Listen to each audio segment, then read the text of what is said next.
Hello बच्चों, so let's read this question.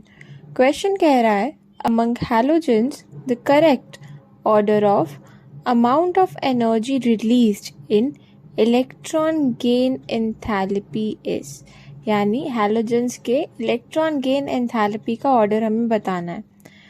तो अगर हम देखें इस क्वेश्चन में जो की कंसेप्ट लग रहा है वो है इलेक्ट्रॉन गेन एंथैल्पी, यानी इलेक्ट्रॉन गेन एंथैल्पी के बारे में हमें पता होना चाहिए इस क्वेश्चन को सॉल्व करने के लिए। तो चलिए देखते हैं क्या होती है electron gain enthalpy.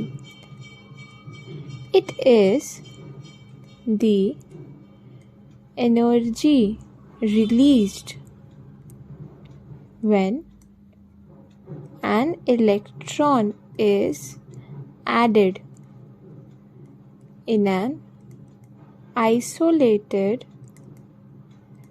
gaseous atom।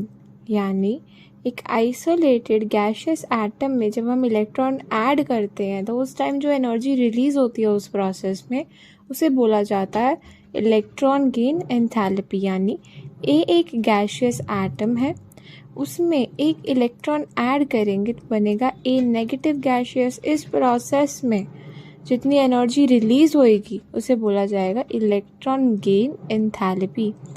तो अगर अपने क्वेश्चन की तरफ देखें तो हैलोजेंस के इलेक्ट्रॉन गेन एंथैल्पी का ऑर्डर पूछा जा रहा है। तो चलिए देखते हैं। हैलोजेंस को अगर हम लिखें तो fluorine, chlorine, bromine and iodine. यहाँ नीचे जाते हुए क्या हो रहा है, हमारा साइज बढ़ रहा है। साइज बड़ा होने की वजह से क्या हो रहा है, जो इफेक्टिव न्यूक्लियर चार्ज है वो कम हो रहा है। यानी जब हम एक इलेक्ट्रॉन ऐड कराएंगे, एक न्यूक्लियस है और ये उसका आउटर मोस्ट शेल है, अब यहाँ पे एक इलेक्ट्रॉन हमें ऐड कराना है, लेकर आ रहे हैं, तो जितना ज़्यादा इफेक्टिव न्यूक्लियर चार्ज होगा उतना ही ज़्यादा अट्रैक्शन होगा। ज़्यादा अट्रैक्शन यानी ज़्यादा इलेक्ट्रॉन गेन एंथैल्पी।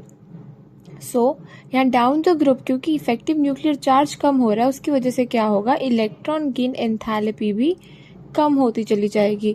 तो जो हमारा एक्सपेक्टेड ऑर्डर है, expected order of electron gain enthalpy वो कुछ इस तरीके से है कि फ्लोरीन की सबसे ज़्यादा होगी, फिर क्लोरीन, फिर ब्रोमीन और देन सबसे कम आयोडीन की, क्योंकि फ्लोरीन के पास जो है सबसे छोटा साइज है और सबसे ज़्यादा हाई इफेक्टिव न्यूक्लियर चार्ज है, जिसकी वजह से इलेक्ट्रॉन वो इजीली गेन करेगा और सबसे ज़्यादा एनर्जी यहीं रिलीज़ होगी। ये हमारा एक्सपेक्टेड ऑर्डर है। लेकिन बट होता क्या है, फ्लोरीन और क्लोरीन के बीच में क्लोरीन की इलेक्ट्रॉन गेन एंथैल्पी जो है ज़्यादा होती है दैन फ्लोरीन, बिकॉज क्योंकि size of fluorine is very less. यानी जो फ्लोरीन है वो बहुत एक्सट्रीमली छोटा है, यानी साइज उसका बहुत ज़्यादा ही कम है। तो उस वजह से क्या होता है, इफेक्टिव न्यूक्लियर चार्ज डोमिनेट नहीं करता।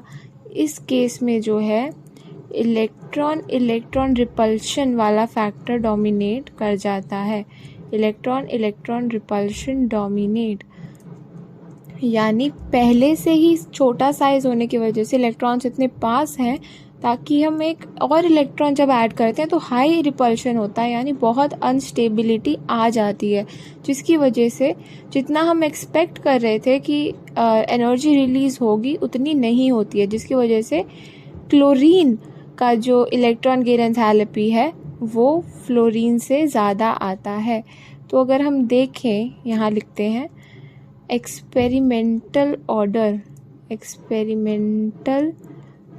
Order of electron gain enthalpy, वो क्या आता है कि फ्लोरीन का जो है ज़्यादा होता है फ्लोरीन से और बाकी सब सेम है। तो ये हमारा ऑर्डर है हैलोजेंस में। अगर हम ऑप्शंस देखें सो ऑप्शन सी जो है इस चीज़ को सेटिस्फाई कर रहा है। So option C is the correct answer. I hope सबको ये सोल्यूशन समझ में आया होगा। Thank you very much and all the best.